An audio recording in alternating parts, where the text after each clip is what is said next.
Salam alaikum wa rahmatullahi wa barakatuh. Hayyakum Allah. Dites-moi si vous m'entendez bien et vous voyez le PDF. طيب الحمد لله. الحمد لله والصلاة والسلام على رسول الله وعلى آله وصحبه ومن والاه. أما بعد. Hayyakum Allah, mes chers frères, mes chères sœurs. Donc, aujourd'hui, nous allons continuer l'explication du livre de Cheikh Salih Al-Usaymi, Hafidahullah, sur l'hommage à la science. Mais avant de rentrer dans l'explication, je tenais à faire un petit rappel ainsi qu'à moi par rapport au fait que nous nous trouvons dans un mois Muharram, comme vous le savez. Il y a 4 mois qu'Allah Tabaraka wa Ta'ala a cité dans le Coran, qui sont des Ashur al-Hurum. Et certes, ces mois sont plus importants que les autres. Donc Allah il rend ce qu'il veut plus important. Il a rendu des prophètes meilleurs que d'autres.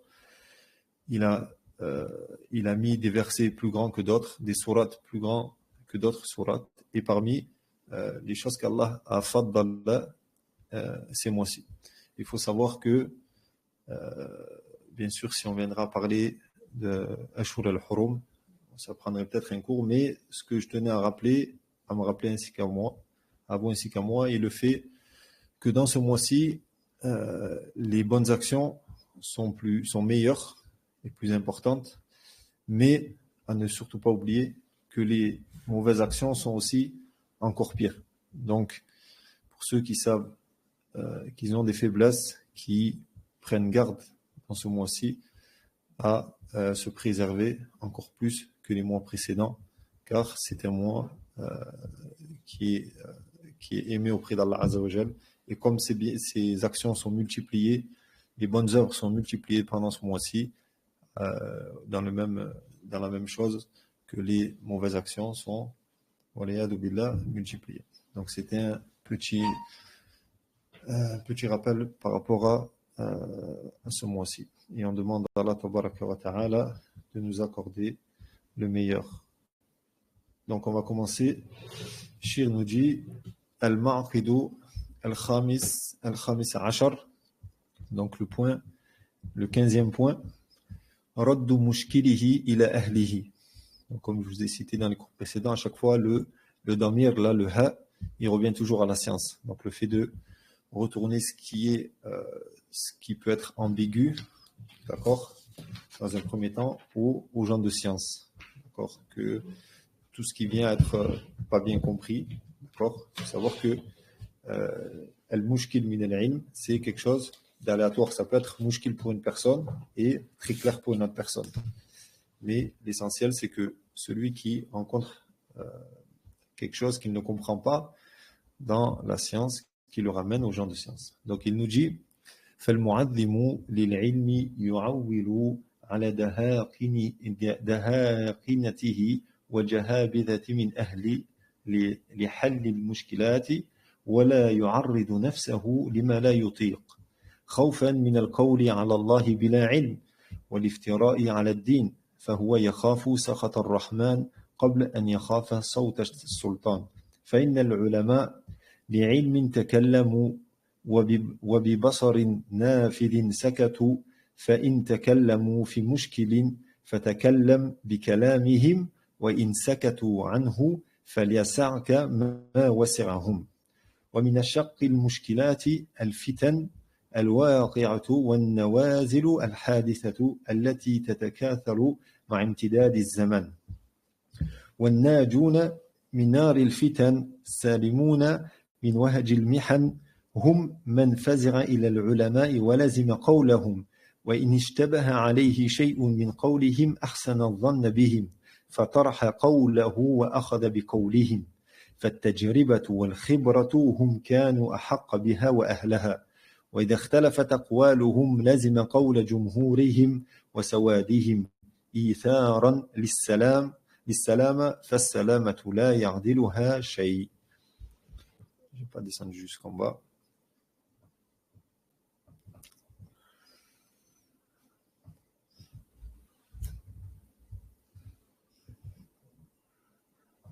Par contre, j'arrive pas à vous faire descendre le PDF. Allah al-Musta'an. Ah, normalement c'est bon. Non. Donc, on est arrivé là. Donc, on va faire une brève traduction de ce que Shir a dit et après, on va citer en sujet. D'accord, on va en tirer les sujets que Shir a traités à travers ces quelques lignes et il y en a pas mal, ils sont très, très, très importants. Donc, il nous dit, Shir, comme on a vu dans le titre, de ramener les problématiques aux gens de science, mais pas à n'importe qui ou au plus brillant des gens de science, bien sûr, en fonction de sa capacité. On n'a peut-être pas tous la possibilité de se retourner vers les plus grands savants, mais en tout cas, on fait en fonction de notre capacité. Ça veut dire que se retourner vers la personne qu'on connaît, qui a le plus de science, ou qui pourrait se diriger vers quelqu'un qui pourrait répondre à ces ambiguïtés. Donc il nous dit, et il ne faut pas qu'il s'expose à quelque chose qu'il ne maîtrise pas, d'accord ? S'il ne connaît pas le sujet, alors qu'il craigne Allah tabaraka wa ta'ala et qu'il ne vient pas à mentir. Et comme vous savez, c'est parmi les œuvres de Shaitan de pousser donc le serviteur à parler. وَلَا تَتَّبِعُوا خُطُوَاتِ الشَّيْطَانِ فَإِنَّهُ يَأْمُرُ بِالسُّوءِ وَالْفَحْشَاءِ وَأَنْ تَقُولُوا عَلَى اللَّهِ مَا لَا تَعْلَمُونَ. Donc, il nous pousse à dire sur la religion d'Allah tabaraka wa ta'ala ce qu'on ne connaît pas. Donc, on va en parler ça aussi, sujet par sujet. Donc, il nous dit le fait de se retourner vers les gens de science qu'ils ont parlé avec clairvoyance, d'accord, et qui se taisent, bien sûr, quand il faut se taire. Parce qu'il faut savoir, on va voir ça aussi, que le fait de se taire dans certains sujets fait partie de la science. La science n'est pas faite que de paroles. Comme certains disent, takallam bil ilm ou uskut bi hilm. Donc, se taire avec l'indulgence et surtout le savoir qu'il faut se taire à certains moments. Donc il dit فَإِن تَكَلَّمُوا فِي مُشْكِلٍ فَتَكَلَّمْ بِكَلَامِهِمْ.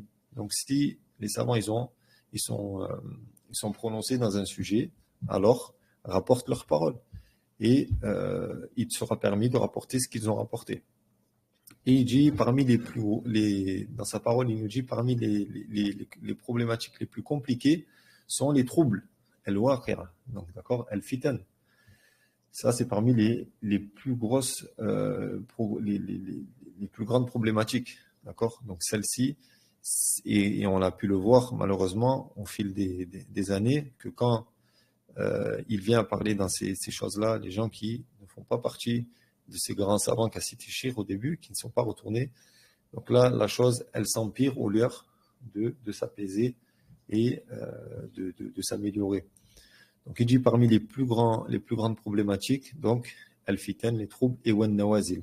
Donc al-nawazil, c'est les sujets de jurisprudence contemporaine qui n'avaient pas apparu précédemment. Donc sur ces choses-là en particulier, il faut se retourner vers les plus grands savants, d'accord.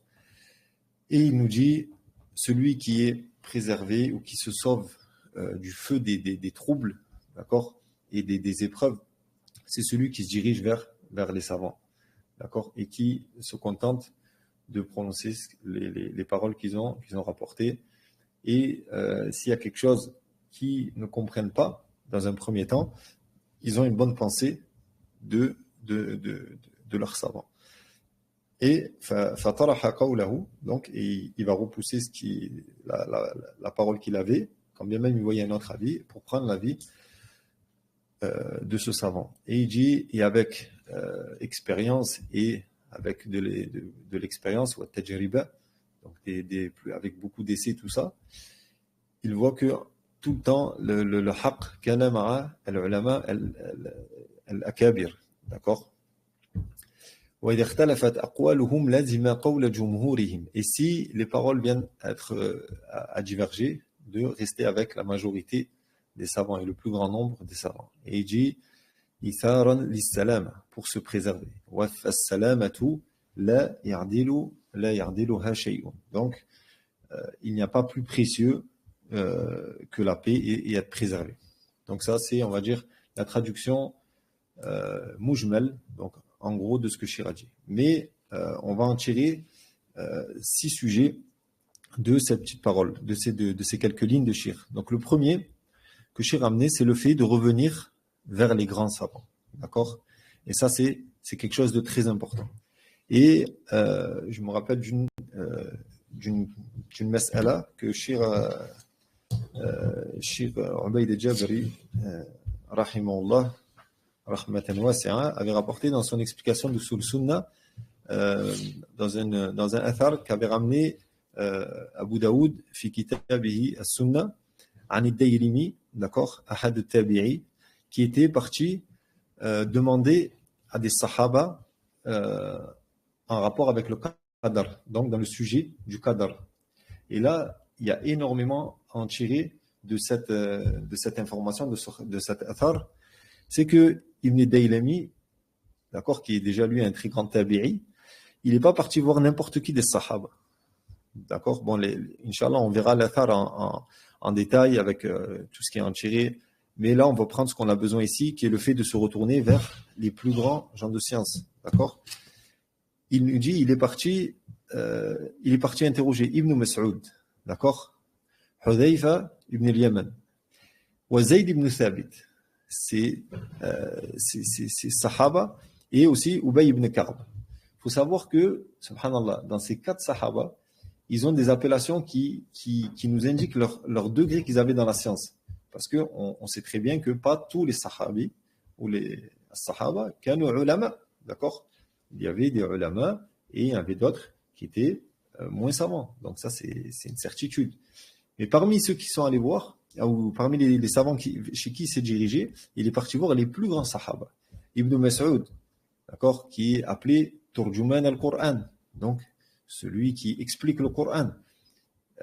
Comme je vous ai dit, il est parti voir Zayd ibn Thabit, comme tout le monde le sait, Katib al-Wahy, le premier que le prophète alayhi salatu wassalam lui a demandé, ou fi ahd Abu Bakr, afwan, de regrouper les suhuf, d'accord. Et par derrière, Uthman aussi, qui a réuni ala riwayatin wahida. Donc, il les a regroupés sur un seul mushaf. Donc, c'est Katib al-Wahy. C'est pas n'importe qui des Sahaba. Et il est parti voir aussi, comme on a dit, Ubay ibn Ka'b, Sayyid al-Qurra, qui était connu pour être un des plus grands récitateurs. Et comme on a dit, Hudhayfa ibn al-Yaman, que vous connaissez tous son histoire, que le prophète alayhi salatu wassalam lui a attribué le nom des munafiqin. Donc il est surnommé Amin al-Sir al-Nabi sallallahu alayhi wa sallam, ou Amin al-Fitan. Donc on voit à travers cette démarche de ce tabi'i qu'il n'est pas allé voir n'importe qui. Et ça, c'est quelque chose de très, très, très important.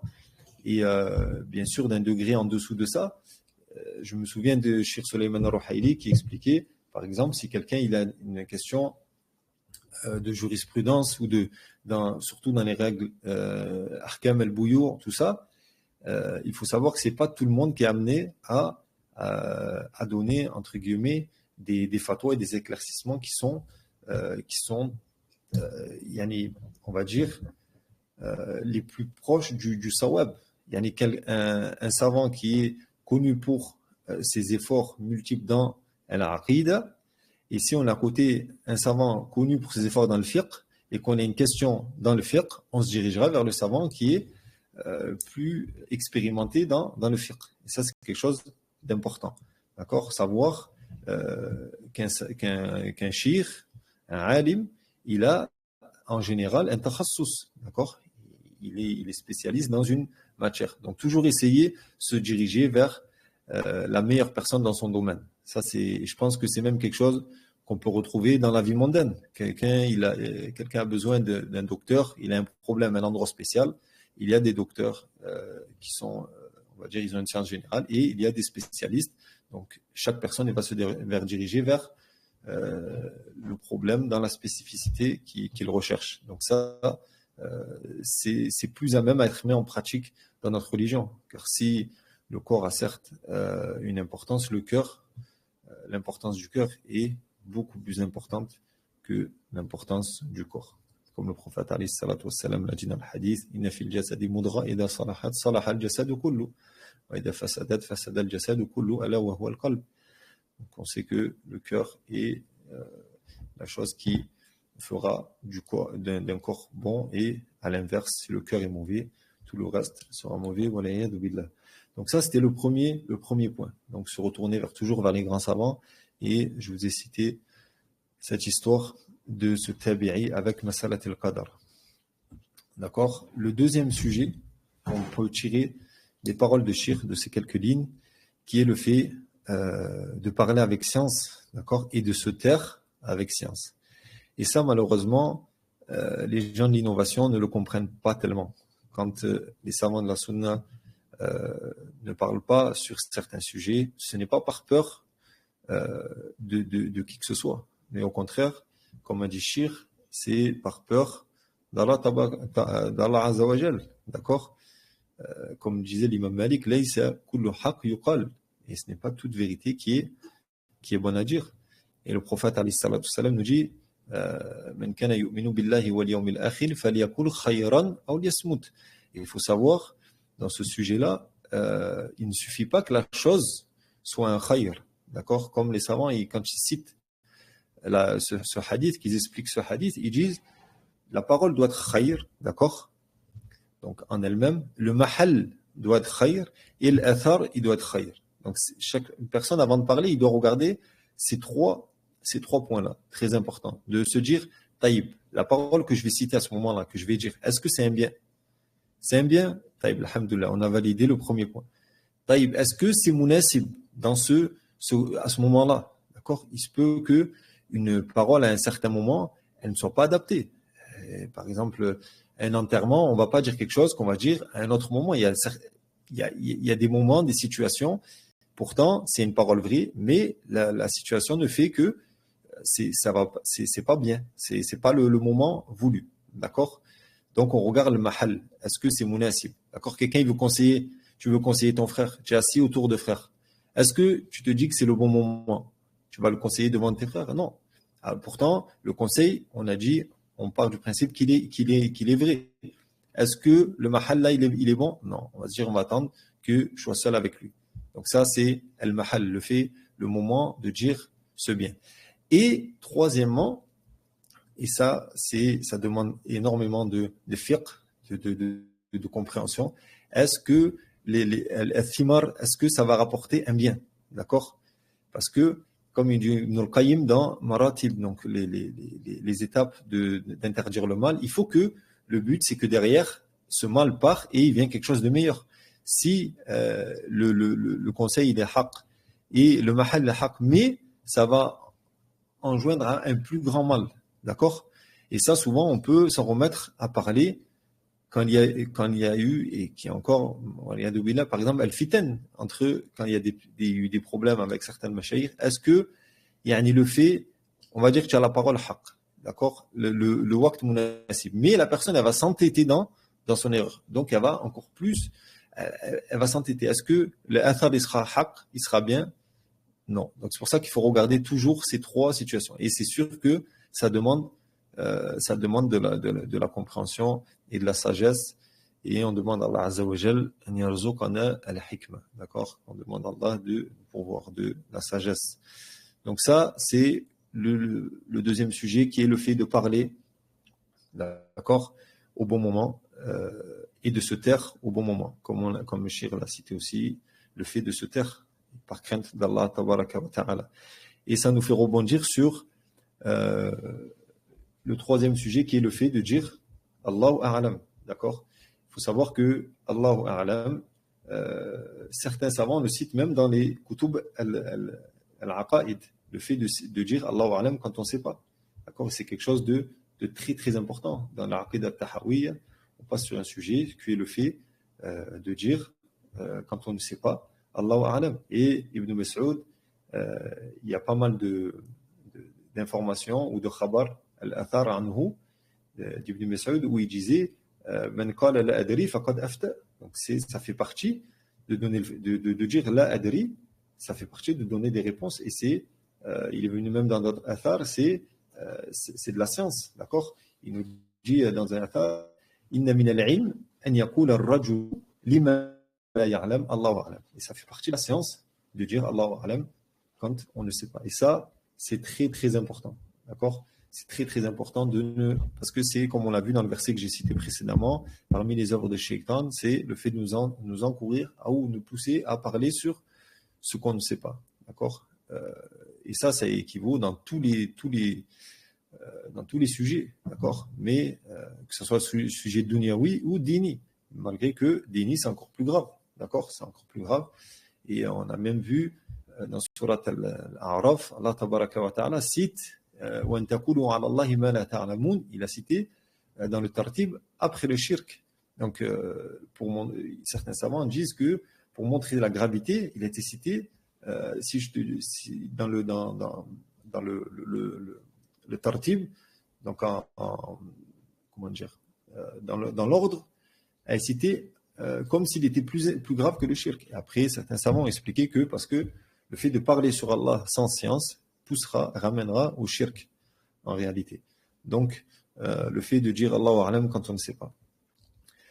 Après, il a cité le shirk min ashaq al-mushkilat al-fitan al-waqi'a wa al-nawazil al-haditha. Donc, et il nous a rapporté donc le fait de se retourner vers les grands savants en ce qui concerne les problématiques contemporaines, d'accord, et les troubles.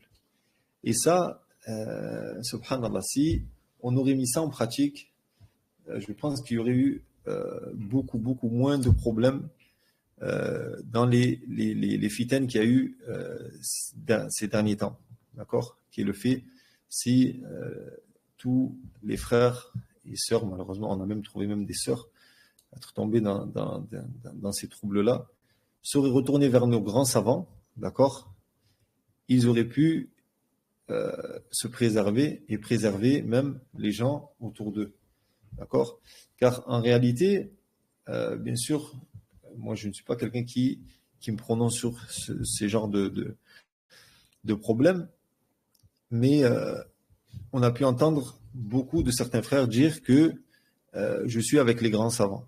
D'accord? Je suis avec les grands savants. C'était une phrase et une parole que répondaient ou que disent encore à l'heure d'aujourd'hui énormément de certains frères qui sont tombés dans ces troubles-là. Mais si on vient réellement à méditer sur les grands savants, certes, on ne veut pas dire que ces frères-là qui disent je suis avec les grands savants, qu'il n'y a pas des grands savants dans leur avis. Pas du tout. D'accord? Il y a des grands savants dans cet avis, des grands savants de l'autre côté. Mais si on vient vraiment à méditer le plus grand nombre de grands savants, où ils étaient dans ces troubles, le fait de ne pas rentrer dedans. Et ça, c'est en réalité de dire Ana ma'al kibar, ça serait plus pour ceux qui ne sont pas rentrés dans ces problèmes. Parce que si on vient à regarder Cheikh Al-Fawzan, Cheikh Saleh Al-Cheikh, Cheikh Al-Usaymi aussi, qu'Allah les préserve à tous, et j'en passe, d'accord, Cheikh Abdel Mohsen, et j'en passe, ces savants n'ont même pas donné une minute à ces troupes qui ont mis énormément de problèmes dans la communauté, et en particulier sur les gens qui suivent un sunnah. D'accord? Donc, c'est très important de se retourner dans les troupes vers les grands savants et qu'est-ce qu'ils disent à ce sujet. Et ne pas se laisser avoir par certains petits jeunes qui disent non, tu dois. Non, moi, si tu blâmes ma position, il faudra que tu ailles blâmer avant ma position, la position de Cheikh Al-Fawzan ou Cheikh Saleh Cheikh, et j'en passe parmi les noms des grands savants. Donc Allah nous préserve à tous et arrange les soucis entre tous les mashayikh et nos frères.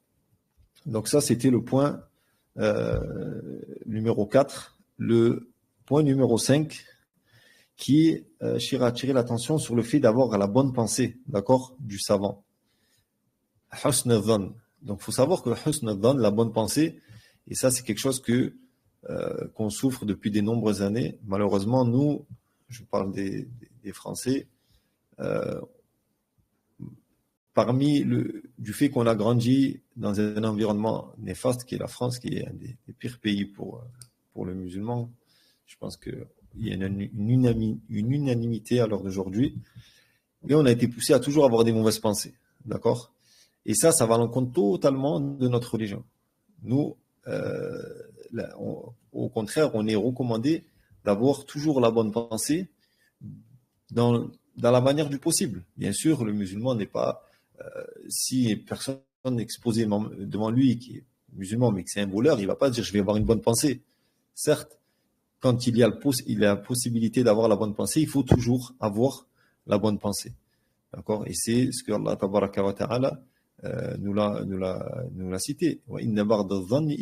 Et parmi les pensées, il y en a, c'est des péchés, c'est les mauvaises pensées. Et Cheikh Abdelrazak al-Badr, hafidahullah, nous donne une règle en or sur ça, qui est le fait de toujours avoir la bonne pensée. Car celui qui a une bonne pensée, bien sûr, comme on a dit, dans la manière du possible, d'accord, si la personne n'apparaît rien de mal, alors avoir la bonne pensée. Car au pire, si il s'avère par la suite que c'était une mauvaise personne, tu n'auras pas commis de péché. Voilà. Tu t'auras basé sur la base, qui est le fait d'avoir une bonne pensée de musulman, et dès que ça sera éclairci, alhamdoulilah, tu sauras qui est réellement cette personne. Mais si à l'inverse, tu as une mauvaise pensée d'une personne alors que c'est une bonne personne, là c'est plus grave, parce que le fait que dans ton erreur, la deuxième, là, tu as eu une mauvaise pensée, donc tu as commis un péché, d'accord? Et tu as commis un grand péché. Alors que dans la première situation, au pire, tu n'as pas commis de péché, et alhamdoulilah, à partir du moment où la personne sa situation est devenue claire auprès de toi, tu te comportes avec lui dans le cas de cette personne-là. Mais c'est une règle qui est très, très importante. Donc, si on voit tout ça à travers, d'accord, les musulmans de la masse, qu'est-ce qu'il en est des meilleurs, d'accord, les meilleures personnes qui sont al-ulama, qui sont warathatul anbiya, qui sont les héritiers des prophètes. Si on est imposé, ou nous incombe d'avoir des bonnes pensées entre nous, envers musulmans de la masse, alors cette bonne pensée doit être multipliée quant à nos grands savants. Et c'est ce que les gens de l'innovation essayent de faire fuir les gens de la masse en essayant coûte que coûte de, comme j'ai cité dans le cours précédent, de faire fuir les musulmans de leurs savants. Car tant que les musulmans seront rattachés à leurs savants, bi'idnillah, ils auront un capitaine à leur bateau qui les guideront vers ce que Allah tabaraka wa ta'ala souhaite de nous. Mais ici, ils arrivent à faire tomber nos savants ou faire tomber l'estime du musulman envers les savants, alors là, ils seront en capacité de pouvoir faire propager, d'accord, leurs égarements et leurs ambiguïtés. Donc ça, il faut savoir que c'est quelque chose qu'il faut toujours avoir la bonne pensée de nos savants et jamais se dire non, il a dit ça par rapport à ça ou la base dans nos savants, c'est que s'il vient à parler, c'est par crainte d'Allah tabaraka wa ta'ala.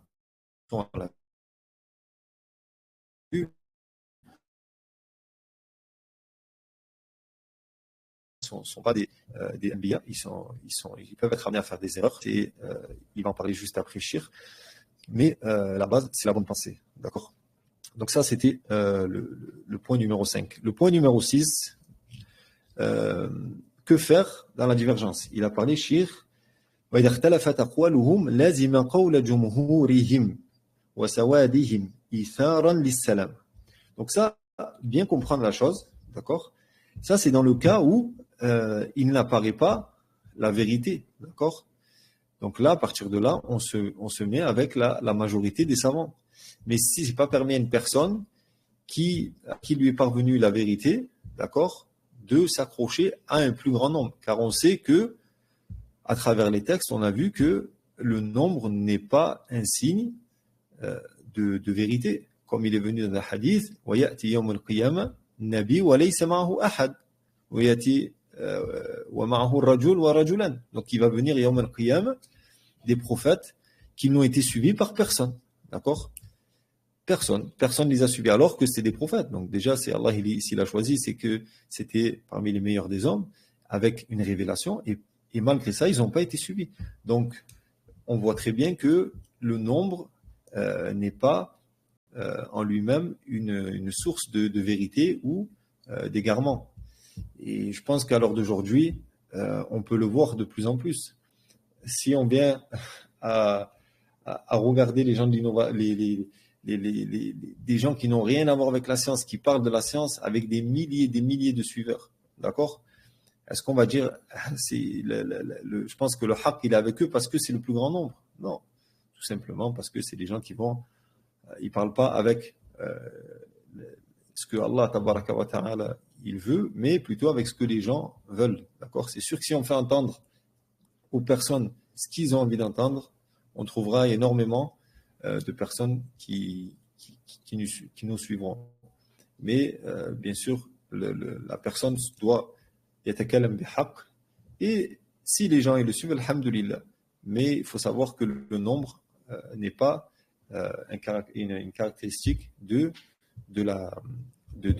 vérité. Donc c'est pour ça qu'il faut bien comprendre sa parole. Ça, c'est dans le fait où on n'a pas réussi à avoir, il n'est pas venu le dalil où la chose n'est pas claire. Donc à partir de là, c'est sûr qu'on se met du côté de les plus grandes paroles des savants. C'est plus à même à être le haqq. Donc bien différencier entre le fait de dire, et ça on le verra bien là quand on étudiera le fiqh, qui est le prochain livre, Inch'Allah, qu'on va commencer dès qu'on finira ce livre. On verra que dans certains sujets de jurisprudence, la parole la plus prépondérante n'est pas la parole du jumhur. Et ça, on le verra dans plusieurs questions. D'accord? Et donc, c'est quelque chose qui est très connu. Et certains savants le mettent même en avant quand ils viennent dans certains sujets, pour prendre, serait-ce que une question qui me vient à l'esprit, par exemple, parmi Salat al-Jama'a, il faut savoir que le Jumhur, la yaranahu wajib, malgré qu'il y a des textes très clairs sur ça, et on le verra qu'elle est wajib. C'est pour ça qu'il n'y a pas de doute sur son obligation, et quand bien même elle contredirait cet avis, la parole de la majorité des savants. Et Inch'Allah ta'ala, on en parlera plus en détail quand on reviendra sur ce sujet-là, Inch'Allah. Donc, le 6e point, on a terminé. Le 7e point, qui est comment la position adaptée, comment dire, quand, au vu du cours précédent, là, là, j'ai pas encore lu ce point-là, donc c'est pour ça que vous n'allez pas comprendre, mais il nous dit là, Shir, il nous dit, ومن جملة المشكلات رد زلات العلماء والمقالات الباطلة لأهل البدع والمخالفين فإنما يتكلم فيها العلماء الراسخون بينه الشاطبي في الموافقات وابن رجب في جامع العلوم والحكم فالجادة السالمة عرضها على العلماء الراسخين والاستمساك بقولهم فيها. Donc là, dans cette parole-là, on va tirer 2 points, d'accord, qui est comment se positionner dans les erreurs, d'accord, de nos savants. Ça, c'est le premier point. Le deuxième, et ça, on l'avait vu dans le cours précédent, d'accord, on a vu dans le cours précédent que Shir avait cité 6 points, d'accord, comment se comporter dans l'erreur, les erreurs de nos savants de la sunna, bien sûr, car on avait bien différencié qu'il se peut qu'un savant de la sunna vienne avec une parole et trouver une personne de l'innovation venir avec la même parole. Mais on avait vu que le savant de la sunna est excusé dans sa parole, alors que lui de l'innovation, non. Pourquoi? On avait vu, car ce qui est important, c'est de savoir comment il est arrivé à dire cette parole-là. C'est pas la parole en elle-même. Comment il arrive? Est-ce qu'il est arrivé par rapport à une compréhension d'un hadith, une règle de jurisprudence, une règle de langue arabe, ainsi de suite, ou il est venu à cette parole-là juste avec une passion, dire non, moi je vois que ça convient pas à Allah de dire cette chose-là, ou ça convient pas que le prophète a dit cette parole-là. Alors que le résultat est le même. Le savant, la sunna sera excusé, il sera parmi, comme il a dit au prophète alayhi salatu wassalam, il sera entre une récompense ou deux, alors que l'autre personne sera un innovateur et quelqu'un qui a propagé un égarement. Et c'est ça que certains gens des sectes reprochent en réalité aux savants de la Sunna, ils viennent dire vous, quand ça vient de vos savants, vous vous taisez, et quand ça vient de nos savants, alors c'est des mubtadi'in. Oui, bien sûr, il n'y a aucun mal. Ça, il faut comprendre, parce qu'en réalité, ils n'ont pas de science, donc ils ne comprennent pas ces choses-là. Ils ne les ont pas étudiées, donc ils ne peuvent pas les comprendre. Pour eux, ils prennent juste l'apparent. L'apparent, c'est de dire, lui, il a dit cette parole, et lui, il a dit cette parole.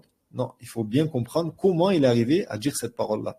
Malheureusement, celui qui n'a pas ne peut pas donner faqih du shay la yu'ti. Donc celui qui ne connaît pas ces choses-là ne peut pas les comprendre. Donc, Shir avait cité dans le cours précédent 6 points. D'accord? Donc là, je vais demander à nos élèves qui sont assidus au cours, d'accord? Le frère Ayman, on va commencer vu que tu es le premier dans la liste, de nous rappeler un de ces 6 points. Inch'Allah, c'est bien sûr sans regarder le livre. Hein. Et pareil pour Abdel Hakim et Akhi Harith, sans regarder le livre. Je vais vous interroger à tous les trois. Donc, Akhi Ayman, cite-moi un point. Qu'est-ce que Shir a cité, nous a demandé de faire quand il nous apparaissait une erreur d'un alim? Non. Le premier qu'on a dit, c'est de revenir vers les grands savants. Non. Revenir vers les grands savants. Revenir vers les grands savants, ça c'est vrai. C'est pas dans l'ordre, mais alhamdoulilah, ça fait partie de. C'est peut-être même si je me rappelle plus, c'était le 5e point. Mais c'est exactement, il avait dit de retourner. Non, c'est le deuxième. Alhamdoulilah. Abdel Hakim. Attends. Non. Abdel Hakim, tu m'entends? Allô? Abdel Hakim. Si tu ne sais pas, comme on a vu dans le livre, tu peux dire Allahu A'lam. Tout simplement. Et Inch'Allah, ça te donnera envie de reviser le chapitre précédent.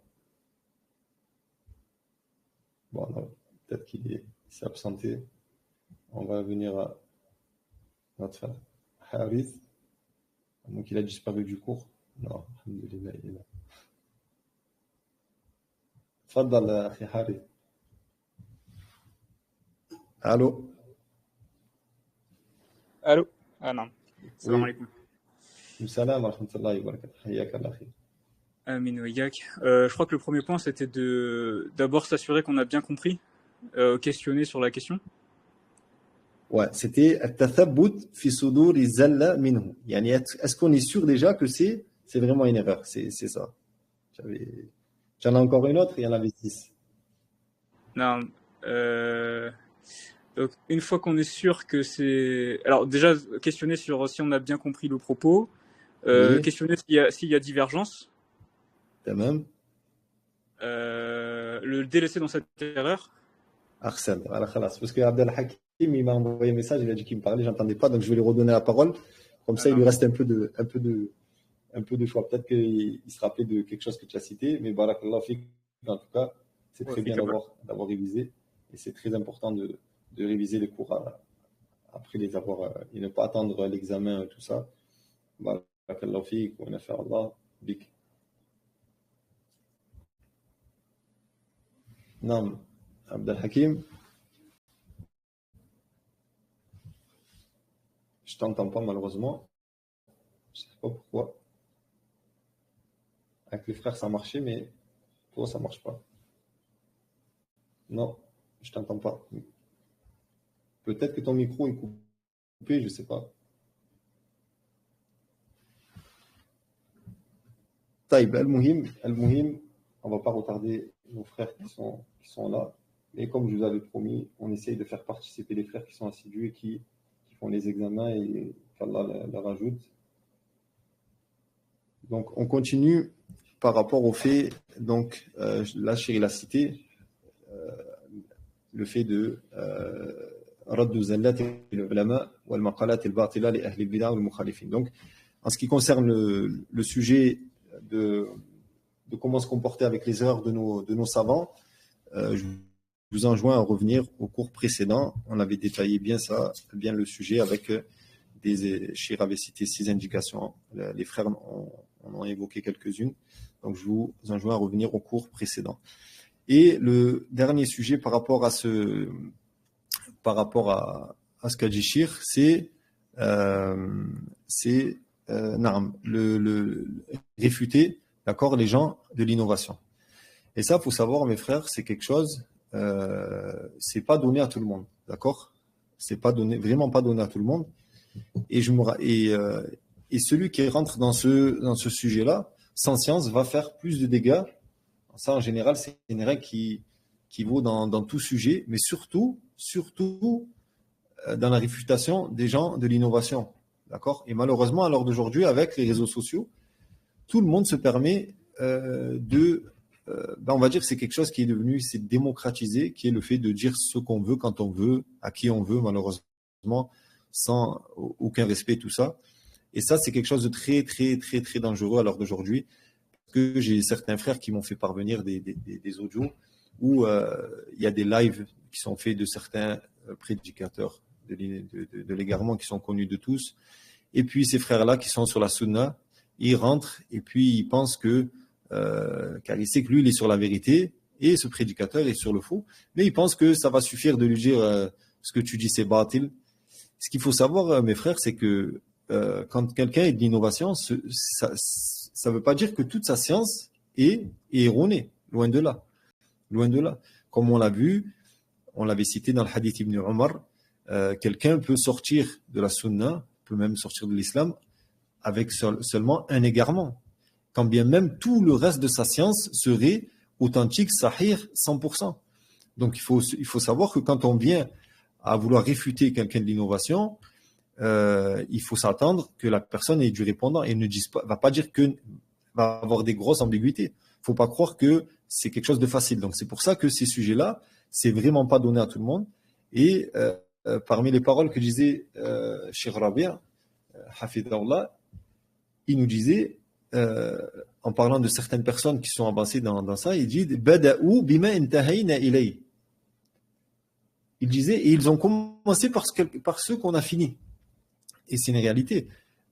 L'étudiant en sciences, quand il commence, il ne se préoccupe pas du tout de ça. Ça ne lui appartient pas, c'est pas son domaine. D'accord? Quand bien même, après, c'est sûr, chaque chose à son échelle. D'accord?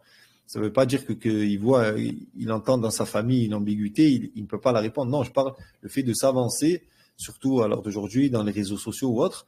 Car le fait que toi, tu vas répondre avec une réponse qui est faible, la personne qui n'a pas de science, ben, tu vas conforter les gens qui suivent cette parole d'ignorance ou d'égarement, tu vas les conforter dans ce qu'ils ont. Ils vont dire, ben, il est venu, soi-disant, cette personne-là qui suit la sunna, alors il est venu avec quelque chose de ridicule, d'accord? Donc ça va conforter les gens qui suivent cet égarement sur l'égarement sur lequel ils sont. Donc c'est pour ça qu'on dit, celui, yatakallam bil ilm, celui qui va se rentrer à parler dans un sujet, il va faire plus de dégâts que de bien. Donc ça, c'est un point. Laisser le fait de répondre, faire des réfutations aux gens de l'innovation, ça, c'est pas donné, surtout pas aux petits étudiants en sciences. D'accord? Donc, il faut bien prendre garde de ça, et c'est pour ça qu'il dit Arduha ala al-ulama rasikhin, d'accord? Et ramener ces sujets-là aux grands savants ou à des grands prédicateurs qui ont la capacité de répondre à ça. Donc, on a pris pas mal de temps sur ce point-là. Il est important. Après, le point qui vient derrière, vous allez voir, il est beaucoup plus. On va traiter ça beaucoup plus rapidement. D'accord? C'est sur le respect et l'honneur à donner aux assises de sciences. Donc, on va lire rapidement ce que Chir a cité et on va prendre directement de ce que Chir cite exactement, point par point, ce qui est recommandé à faire dans les assises de sciences. D'accord? Donc, révisez bien ce cours-là, surtout la première partie et le cours précédent, car c'est des sujets qui sont à l'heure actuelle, du fait de leur mauvaise compréhension, le résultat d'énormément de problèmes qu'on trouve dans l'Oumma et plus particulièrement في منهج السلفي. qu'Allah nous facilite et nous permet de mourir sur هذا المنهج المبارك. Donc الشيخ nous dit ici المعقد السادس عشر توقير مجالس العلم وإجلال أوعيته. D'accord? C'est le fait de donner l'honneur aux assises de science, d'accord? De respecter les assises de science et le support qu'on verra qui est là, en l'occurrence, ce qui est voulu, c'est al-kutub, d'accord? C'est pas le cœur comme on a vu dans le premier point qui est tathhir wi'a al-ilm, donc le fait de purifier le récipient de la science qui était le cœur. Donc là, il va nous donner quelques indications par rapport aux assises de science, comment respecter ces assises de science. Il faut savoir que Cheikh, il a énormément de maqta où il parle de ça, où il blâme certains étudiants qui ont des mauvaises postures dans son assise. Ces petits audios sont disponibles sur YouTube. Et là, on voit, c'est pour ça que j'ai choisi ce kitab de ce shir, parce qu'on voit que shir, il donne vraiment un honneur et il met vraiment l'accent, il met un point d'honneur, le fait de respecter la science et en particulier les assises de science. Donc là, il nous dit فَمَجَالِسُ الْعُلَمَاء كَمَجَالِسِ الْأَنْبِيَاء قال سهل بن عبد الله من أراد أن ينظر إلى مجالس الأنبياء فلينظر إلى مجالس العلماء يجيء الرجل فيقول يا فلان أي شيء تقول في رجل حلف على امرأته بكذا وكذا فيقول الله أعلم الضبط الصحيح هنا طلقت امرأة الله أعلم ويجيء آخر فيقول ما تقول في رجل حلف على امرأته بكذا وكذا فيقول ليس يحنث بهذا القول وليس هذا إلا للنبي أو لعالم فاعرفوا لهم ذلك. Donc là, il nous dit que les assises des ulama sont semblables ou ressemblent aux assises al-anbiya. Certes, quelqu'un pourrait penser qu'il y a une exagération dans ça, mais on sait très bien que, comme il est venu dans le hadith sahih, al-ulama warathatul anbiya. Et ça, c'est clair. Le prophète alayhi salatu wassalam nous a cité que les savants étaient les héritiers des prophètes. C'est pour ça que quand on médite sur si quelqu'un vient à parler avec, bien sûr, c'est quelque chose à ne pas faire abadan, mais quand on voit, par exemple, les al-hizbiyin, tout ça, surtout en Égypte, on en voit beaucoup, qui disent yani fi hada zaman la yujadu ulama. Donc en vrai, c'est cette personne qui vient avec des paroles comme ça, ils sont tous vendus ou ils viennent avec des paroles comme ça qu'on connaît, que j'ai cité, c'était quoi leur intérêt derrière ça. En vrai, ce qu'ils ne se rendent pas compte, c'est qu'en vrai, ils sont juste en train de mentir, en train de contredire le prophète alayhi salatu wassalam, ou comme si Allah tabaraka wa ta'ala ne savait pas qu'il allait venir ce zaman et ces attitudes de ces savants. Donc les savants, ils seront jusqu'au qiyam as-sa'a, d'accord? Et ils seront toujours présents. Donc, certes, les assises des savants sont semblables aux assises kamajalis al-anbiya. Et après, il rapporte une histoire par rapport à quelqu'un qui vient et qui l'interroge sur le masalat al-talaq. Et on avait vu précédemment, j'avais rapporté une parole de Cheikh Abdel Mohsen Al-Abbad, d'accord, qui est le père de Cheikh Abdel Razzaq, qu'Allah les préserve à tous les deux, qui disait, qui avait cité cette question, qui est faire très très attention quant au sujet du divorce, d'accord, c'est pas une question à prendre à la légère. Donc derrière il nous dit فعلى طالب العلم أن يعرف لمجالس العلم حقها فيجلس فيها جلسة الأدب ويصغي إلى الشيخ ناظرا إليه فلا يلتفت عنه من غير ضرورة. Donc là il nous dit que l'étudiant en sciences doit connaître le droit de l'assise de science, d'accord, qui est le fait de s'asseoir avec une assise correcte, d'accord, ne pas être affalé ou comme on peut le voir dans certaines assises de sciences, malheureusement. Et comme on a vu précédemment, d'accord, et celui qui ne donne pas l'honneur à la science ne lui donnera pas sa valeur. C'est pour ça qu'on étudie ce livre-là. Donc quand quelqu'un s'assoit dans une assise de science, et comme je vous ai dit, on est à l'heure actuelle derrière un ordinateur, mais il faut se rappeler cette chose-là, qu'on vient pour se rapprocher d'Allah Tabaraka wa Ta'ala, pour apprendre notre religion.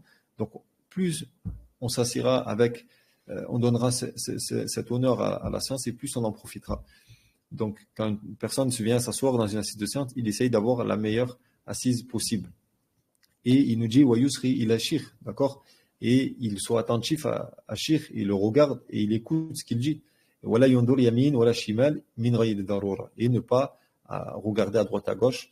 Et je vous avais cité aussi pour ma part, je vous avais cité que moi, il était très, très important de m'asseoir au plus près des savants. Et je pense que ça, je pense que c'est quelque chose pas propre à moi, mais plus on se rapproche du shir et plus on aura une concentration et on ne sera pas amené à être distrait. Donc, toujours essayer de se rapprocher au maximum de l'enseignant pendant les cours. Donc, il nous dit فَلَا يَلْتَفِتْ عَنْهُ مِنْ غَيْرِ ضَرُورَةٍ وَلَا يَضْطَرِبُ لِضَجَّةٍ يَسْمَعُهَا. Donc, il ne prête pas attention à les bruits qu'il pourrait y avoir autour du majlis. وَلَا يَعْبَثُ بِيَدَيْهِ أَوْ رِجْلَيْهِ وَلَا يَسْتَنِدُ بحضرة شيخه ولا يتكه على يده ولا يكثر التنحنح والحركات ولا يتكلم مع جاره وإذا عطس خفض صوته فإذا تثاءب ستر فمه بعد رده جهده. Donc là, il nous cite bien sûr quelques attitudes à avoir quant au fait de ne pas être distrait par ce qui se passe autour du cours, de ne pas jouer avec ses mains ou avec ses pieds, d'accord, ne pas parler à son compagnon qui est à côté, donc de ne pas s'asseoir sur ses mains en arrière, il ne bouge pas beaucoup. Et on trouvera même dans certaines biographies de certains de nos plus prédécesseurs qui étaient, il me semble, fi majlis al-Imam Malik, quelqu'un de ses compagnons, essayait quand il tournait la page de ne pas faire de bruit quant au fait de tourner la page de son livre. Subhanallah. Alors que malheureusement, à l'heure d'aujourd'hui, on trouve des gens dans les assises de science, ouvrent leur téléphone, répondent à des messages. Ça, il faut savoir que malheureusement, celui qui s'assoit dans cette assise-là, il va que très peu profiter en réalité de ça. Donc la personne, c'est pour ça qu'on avait vu as-sabr, d'accord, dans le tahammul, et as-sabr al-ada. On avait vu dans la première partie du livre qu'il faut patienter, et la patience, c'est aussi dans la concentration. Quelqu'un, il a des choses, des choses de la vie mondaine ou des problèmes familiaux. Il faut essayer que la personne, il combat son nefs dans la de science pour être concentré sur ce que dit son enseignant. Il nous dit, s'il vient éternuer, donc qui fait ça discrètement, s'il vient à bâiller, qui cache sa bouche, donc il donne pas mal de bonnes mœurs à faire attention quand on est dans une assise de science. Et il nous dit, وينضم إلى توقير مجالس العلم إجلال أوعيته التي يحفظ فيها وعمادها الكتب. Donc là, il nous dit, ce qu'on rajoute à ça, ou à l'assise, c'est le fait de respecter le support de la science, qui est en général les livres, d'accord? Le livre, que ce soit le livre ou le livre même, ou le cahier qu'on écrit dessus, Al-Fawaid, d'accord? Il faut donner du respect à ces livres, d'accord? Prendre soin. Il nous dit, فاللائق بطالب العلم صون كتابه وحفظه وإجلاله والاعتناء به فلا يجعل صندوقا يحشوه بودائعه ولا يجعله بوقا وإذا وضعه بلطف وعناية. Donc il nous dit de se comporter, d'accord, avec ces livres avec précaution. C'est pour ça que certains savants voyaient que c'était bien de faire recouvrir les livres, surtout quand c'est des livres qui vont être étudiés sur plusieurs mois, voire plusieurs années, d'accord? Donc ce livre, on va l'emporter avec nous, donc essayer de le recouvrir, et ça fait partie de l'honneur à la science, qui est le but de ce livre-là. Donc prendre soin des assises de science et prendre soin aussi de nos livres. Et il nous dit, et là il rapporte une histoire, d'accord, l'imam Shir sur Ahad al-Ulama, d'accord, qui il nous dit dans sa parole, il nous dit Rama, d'accord, Rama Ishaqu ibn Rawahi, yani ya bikasra al-waw hawi wa hawayhi. D'accord, il y a les deux prononciations, mais le plus connu c'est bi kasr al-waw. Ra hawi yawman bi kitabin kana fi yadihi. Fara'a, donc il a jeté le livre. Fara'ahu Abu Abdillah Ahmad ibn Hanbal faghadiba wa qala ahakadha yuf'alu bi kalami al-abrar. Donc il faut savoir que l'imam Ahmad a vu un de ses élèves, d'accord, qui est Ishaq, qui est un très grand savant, d'accord, qui, il faut savoir, si on veut savoir, serait-ce que ses étudiants, les étudiants de ce alim sont l'imam al-Bukhari, l'imam Muslim, Abu Daoud, An-Nasa'i, donc les plus grands rapporteurs des hadiths étaient des élèves de Ishaq, qui lui-même était élève de, comme on le voit, ce qui a été le plus venu, il a pris de Sufyan ibn Uyayna, ibn Mubarak, de Waqi', d'accord. Donc, et là, on voit aussi que l'imam Ahmad l'a fréquenté à Asharahu. Donc, quand il a vu ça, il a dit hakada yuf'al bi kalam al-abrar. Il dit c'est comme ça qu'on se comporte avec les paroles des abrar. Donc, là, ce qui est voulu, c'est des savants, tu vois, des meilleures personnes. Donc, il nous dit wala yattakihu ala al-kutub. Donc, il a terminé avec la parole. Il dit wala yattakihu ala al-kitab. Donc, il ne s'appuie pas sur son livre. Ou yad'uhu 'inda qadamay. Il le met pas à ses pieds. وإذا كان يقرأ فيه على شيخ رفعه عن الأرض وحمله بيده. Et s'il parle, il lit devant son cheikh, alors qu'il ne met pas le livre à terre, mais plutôt qu'il le tienne dans ses mains, qu'il le soulève. Donc voilà, Cheikh, il a cité ici quelques comportements adoptés avec l'assise de science et avec les livres. Et ça fait partie de l'honneur à la science, d'accord. Ce pourquoi nous étudions ce livre à l'heure actuelle, et qui, binillah, si on met en pratique ces choses-là, binillah, vous verrez que cette science sera profitable. Donc, comme vous avez dit, ce point-là a été assez rapide. Donc, on va arrêter là, vu que ça fait à peu près 1 heure. Je ne vais pas vous surcharger. Dans tous les cas, il restera 2 cours, binillah. Donc, on finira. Après, je laisserai du temps pour réviser pour les frères et sœurs qui font les examens. Donc, je laisserai peut-être 1 semaine de révision. Et puis, viendra l'examen, Inch'Allah. Et quand on aura fini, Binillah, on commencera dans, Inch'Allah ta'ala, je ne suis pas encore sûr certain, mais ça sera où dans Kitab fil fiqh ou fil qawaid al-fiqhiyya, d'accord, qui est, pour ma part, ma spécialité, qui est l'étude du fiqh, de la jurisprudence et ces sciences qui vont avec le fiqh.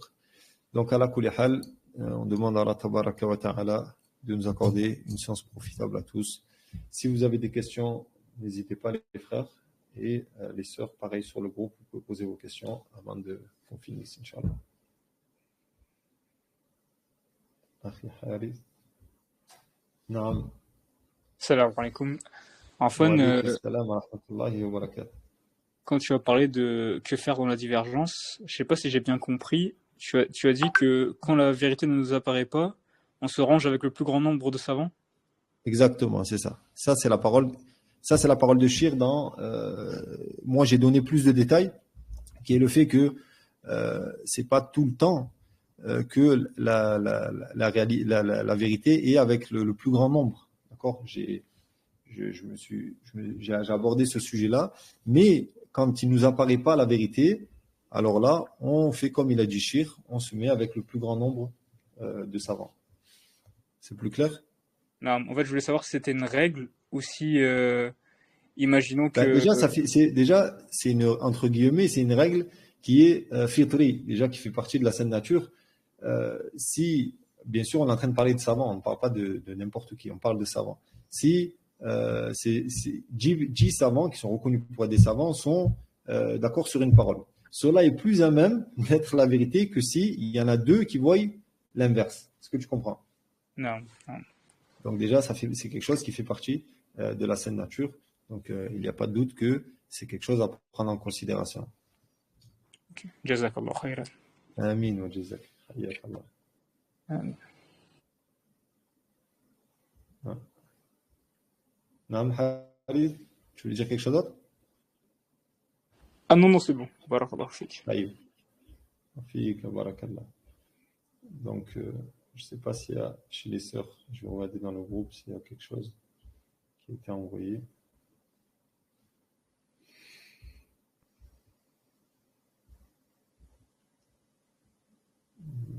Apparemment, non, il n'y a rien. Alhamdulillah.